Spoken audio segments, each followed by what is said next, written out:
Hello everyone, my name is Anton, and in this video I want to talk about Notion Calendar. Now this calendar app has been out for a while, so I've had plenty of time to mess with it, but to be honest, I quickly found out that this calendar would not do it for me for a few different reasons. But let's go ahead and get into the application and what I like about it. One, I love that it is a clean UI. It's very minimalistic, it's simple. And it has all the notations of Notion elements about the UI here. You can see all of your tasks from that you connect in here from the databases that are within Notion, which is going to have a con to it as well, because what you cannot do is create tasks directly here on the calendar. You can only create new events. So if I double click here, I can only create an event from here. So that's a little bit odd, but yeah, that was one of the deal breakers, but maybe not the one that broke the camel's back, so to say. Now another pro here, or piece of goodness, is that you can connect multiple calendars, Google calendars, up to this. So that's really the main calendar that I use. They're all Google for work, for personal. They're all Google. So for me, that's not a big problem. Now maybe if you use a different calendar service or mail service, then that might be an issue. But for at least me with Google, this is fine. I can connect multiple ones up, and the app is free, so I guess that's a big plus as well. There's no cost to it. You can also show and hide all of your different calendars, whichever ones you want to show on here. You can show them. If you don't want them, you can go ahead and hide those calendars. So the features are all here that you're pretty much going to need. As I mentioned, you can connect all of your databases that are going to have your tasks in them. They need to have the date element in there, so you can set up an actual due date on them in order for them to show up in this list. But they're easy to set up, so that's not a big deal. And you can have multiple ones set up for the purposes of showing them on this calendar. You also get to share your availability. So if you need to send a quick link to say, hey, I'm open between this time, and this time, send that link out, you can do that, and it's built right into the app. So, and it's pretty straightforward in how you set it up and configure it. All these things are pretty easy. You can even, if you have an event in here, you can link up documents and create notes for the actual event that's on your calendar. Now that's another big selling point of why I wanted to try this out.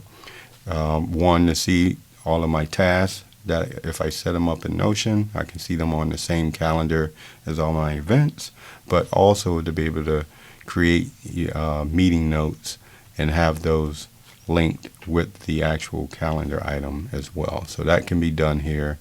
Also, either you can select a note that's already out there, or a page that's already out there, or create a new page from scratch. So the features that are built into the app are all great. You can change the different views between day view, week view, month view. It has the basic calendar app stuff here for you. So you can't really go wrong if you're living in Notion and you want to combine your tasks and your events all in one place, and you're on Google, then this is a great solution. The only downside, or the one thing that I don't like about the tasks showing up here, is that they do not show up on any other calendar. So I need to use the Notion calendar everywhere in order to get this same functionality that I can get here on my desktop. So For me, I switch around on different devices all the time. So one, that could be an issue where I'm switching around on devices and don't have support. But also the fact that it's just not creating an event within Google's calendar, so that it doesn't matter what app I use. That I don't particularly love myself. So that's deterred me away from using this particular calendar app, and I will stick with Akiflow for now, because when I create a task in Akiflow, it literally puts it in the calendar, and I can view that whether I'm in Akiflow or in this Notion calendar or in any other calendar app. Another thing that would be nice to have here too, that they don't have built in, is that if you have any tasks in these databases that have not been scheduled yet, you cannot see those here. So that would be another thing. You would have to switch over into Notion, put a date on them, then come over here and be able to see those. For me, I don't really see the need for this particular calendar app when I can just stay in Notion and see and schedule the task from Notion. So yeah, it doesn't add enough, I guess, benefits for me to use this particular calendar app when I'm already using, say, Akiflow, that has way more capabilities for me, and it functions in a way that it permanently puts something on the calendar. So yeah, if